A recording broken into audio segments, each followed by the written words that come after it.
Hi అండి. ఇది చూసారా? ఈ హ్యాండ్ అనేది ఎల్బో సింపుల్ పఫ్ అండ్ రాశి బుట్ట హ్యాండ్స్ అని కూడా పిలుస్తారనమాట. 2 టైప్స్లో పిలుస్తారండి. రాశి బుట్ట హ్యాండ్స్ అనేది ఓల్డ్ మోడల్ అనమాట.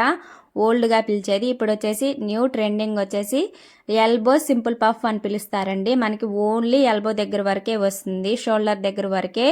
ఈ ఎల్బో సింపుల్ పఫ్ అనేది ఎలా కట్ చేసుకోవాలి, ఎంత పెట్టి ఎంత విడ్త్లో కట్ చేసుకోవాలి, మనకి ఎంత పెడితే ఎంత వస్తుంది పఫ్ అనేది, మనకి ఎంత కావాలి అని చెప్పేసి చూడండి. పర్ఫెక్ట్గా వచ్చింది కదా. ఈ పర్ఫెక్ట్గా ఎలా కట్ చేసుకోవాలని చెప్పేసి ఫుల్ వీడియో అనేది నా ఛానల్లో త్వరలోనే వచ్చేస్తుందండి. అంటే మనకి కొత్తగా నేర్చుకునే వాళ్ళకి కూడా చాలా అర్థమయ్యే విధంగా చాలా నీట్ ఫినిషింగ్తో స్టిచ్ చేయడం అండ్ కటింగ్ రెండో ఒకే వీడియోలో వచ్చేసాయి అనమాట. నా ఛానల్ని చూస్తూ ఉండండి. నా ఛానల్లో వీడియోస్ నచ్చితే ఒక చిన్న లైక్ చేసి సబ్స్క్రైబ్ కూడా చేసుకోండి. మీరు ఒక చిన్న లైక్ చేయడం వల్ల ఇంకొంతమందికి వెళ్తుంది. థ్యాంక్ యూ ఫర్ వాచింగ్ అండి. Thank you. బాయ్.